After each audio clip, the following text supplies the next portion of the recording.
مصطفیٰ مصطفیٰ مصطفیٰ مصطفیٰ مصطفیٰ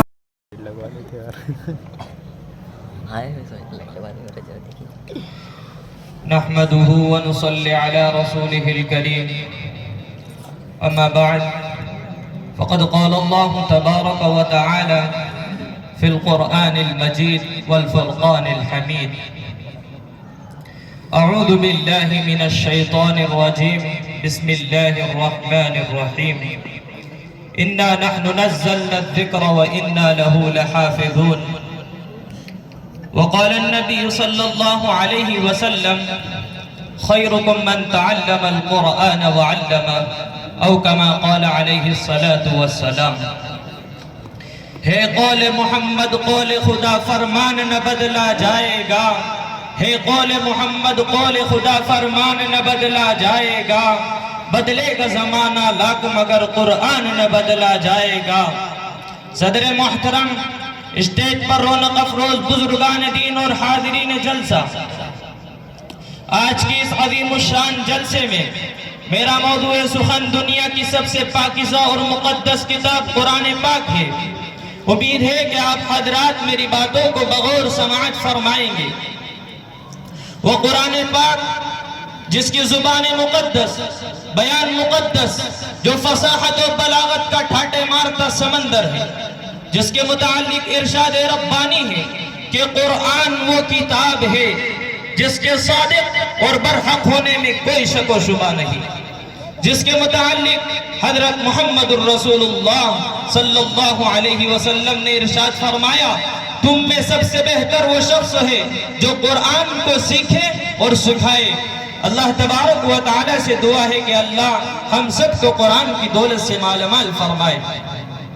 نوجوان دوستو یہی وہ قرآن ہے جو رہتی دنیا تک کے انسانوں کے لیے سراپا ہدایت اور رحمت ہے یہی وہ قرآن ہے جس نے پزمردہ قلوب کو تازگی بخشی ہاں یہی وہ قرآن ہے جس کی برکت سے جنات و شیاطین کا آسمان پر جانا بند ہوا یہی وہ قرآن ہے جس کی بدولت محبوب حقیقی کی رضا نصیب ہوتی ہے یہی وہ قرآن ہے جس کی وجہ سے حضرت عمر فاروق رضی اللہ عنہ کو ایمان نصیب ہوا یہی وہ قرآن ہے جس کی نظیر پیش کرنے سے ساری دنیا عاجز اور قاصر ہے یہی وہ قرآن ہے جس کا مثل پیش کرنے سے عرب کے فصیح و بلیغ زبان دانی کا دعویٰ کرنے والوں نے گھٹنے ٹیک دیے یہی وہ قرآن ہے جس نے ضلالت و گمراہی کی دلدل میں پھنسی ہوئی انسانیت کو رشد و ہدایت کا پیغام سنایا یہی وہ قرآن ہے جس کی حفاظت کا وعدہ خود خالق کائنات نے فرمایا لیکن نوجوانوں دوستو اس قرآن پاک کے حفظ کرنے کو فضول سمجھا جاتا ہے کہا جاتا ہے کہ اس کا رٹنا وہ بے سمجھے پڑھنا بے سود ہے افسوس صد افسوس اس قرآن پاک کے بارے میں ہمارا یہ خیال ہے جس کے بارے میں شہنشاہ بطحہ جناب محمد الرسول اللہ صلی اللہ علیہ وسلم نے ارشاد فرمایا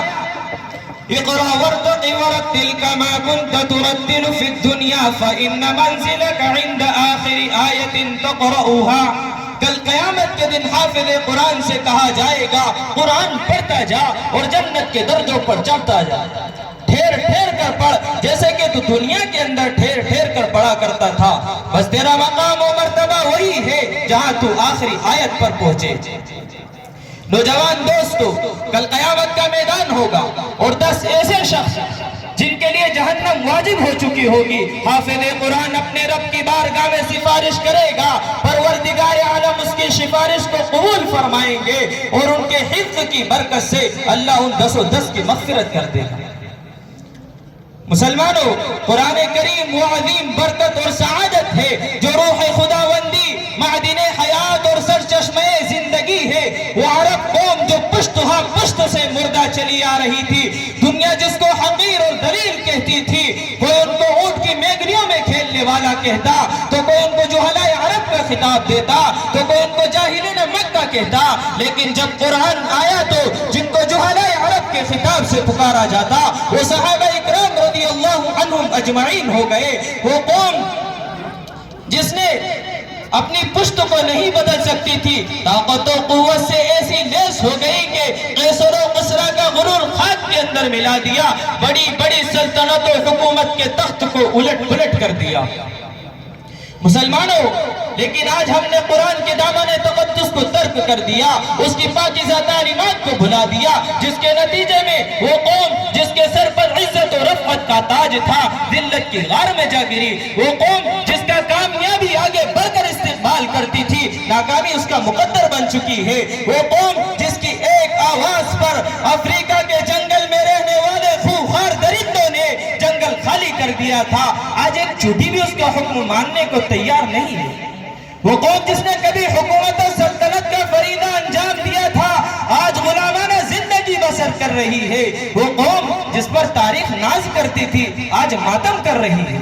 وہ قوم جس کا ماضی روشن اور تابناک تھا، حال اور مستقبل اس کا تاریخ ہے۔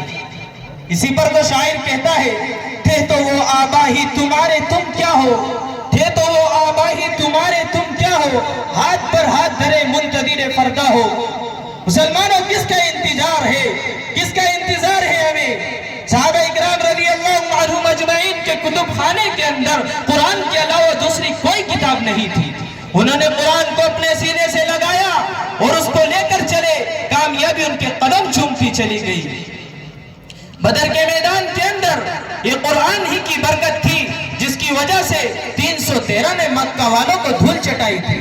آج دیکھیے، ہم کروڑوں کی تعداد میں ہیں، لیکن جان ہماری محفوظ نہیں ہے، مال ہمارا محفوظ نہیں ہے، عزت و آبرو سے ہماری کھلواڑ ہو رہا ہے، ہماری مساجدوں کو ڈھایا جا رہا ہے، ہمارے مدارس پر نشانہ سادا جا رہا ہے۔ مسلمانوں، مجھے بتاؤ کہ یہ سب کیوں ہو رہا ہے؟ ہاں، میں آپ کو بتاتا ہوں، یہ اس لیے ہو رہا ہے کہ ہم نے رسول اللہ صلی اللہ علیہ وسلم کی سنتوں کو چھوڑ دیا، قرآن سے اپنے تعلقات کو توڑ دیا۔ مسلمانوں، جن لوگوں نے قرآن سے اپنے آپ کو جوڑا ہے، ان کے واقعات آپ کتابوں کے اندر پڑھیے اور اپنے بچوں کو دینی تعلیم دیجیے، اس لیے کہ یہ بچے اس دنیا کے اندر بھی ہمارے کام آئیں گے اور آخرت کے اندر بھی ہمارے کام آئیں گے۔ میں اسی پر آپ کو ایک واقعہ سناتا ہوں۔ ایک شخص تھا، وہ بڑا گنہگار تھا اور اس کی خواہش اور تمنا تھی کہ اس کی اولاد میں کوئی عالم دین ہو، لیکن اس کی کوئی اولاد نہیں تھی۔ جب اس کی بیوی حمل سے تھی تو وہ شخص ایک بیماری کے اندر مبتلا ہوا اور اسی بیماری میں اس کا انتقال ہو گیا۔ انتقال سے قبل اس نے اپنی بیوی کو فرمایا تھا کہ اگر تیرے بچہ پیدا ہو تو اسے عالم دین حافظ قرآن بنانا۔ خدا کا کرنا ایسا ہوا کہ اس کے گھر میں بچہ ہی پیدا ہوا۔ کچھ عرصے کے بعد ایک شخص خواب کے اندر کیا دیکھتے ہیں کہ وہ مردہ شخص عیش و عشرت کے اندر زندگی بسر کر رہا ہے، تو وہ خواب دیکھنے والے اس سے سوال کرتے ہیں کہ میں نے اس سے پہلے تجھے دیکھا تھا کہ تجھے عذاب ہو رہا تھا، اور اب کیا ماجرا ہے کہ تو عیش و عشرت کے اندر ہے؟ تو وہ مردہ شخص کہتا ہے، میری بیوی نے میرے بچے کو آج ہی مدرسے کے اندر داخل کیا، اللہ نے اس نے بسم اللہ الرحمن الرحیم پڑھی، اس کی برکت سے میری مغفرت کر دی۔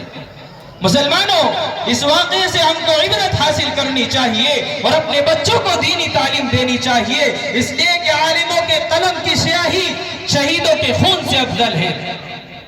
خدا نخواستہ اگر ہم نے چند پیسوں کے لالچ میں اپنے بچوں کو دین سے دور رکھا، اخروی نعمتوں کے بجائے دنیاوی ڈگریوں پر ہماری نظر رہی، تو یاد رکھنا کل قیامت کے دن حساب دینا ہوگا۔